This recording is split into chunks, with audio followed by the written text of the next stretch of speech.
नमस्कार मंडळी. तेव्हा आमचा दुधी भोपळ्याला जेव्हा आमचं चालू व्हायचा होता ना तेव्हा ह्याला मार्केट किती होतं माहित आहे का? 300 रुपये 10 किलो मार्केट होतं. आता कसं आहे ग बाई? 100 रुपये 10 किलो. कसं करायचं शेतकऱ्याने बघितलं का? सकाळपासून उन्हात आणत का भोपळा तोडून आणून आता ह्याला असले बारके कॅरी बॅग घातल्यात आणि परत का मोठ्या कॅरी बॅग मध्ये 10 किलोचं वजन करायचं आणि मग मार्केटला द्यायचं.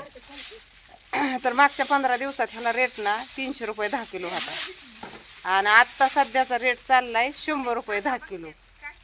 10 रुपये किलो पडतोय का? मग 10 रुपये किलो चालला.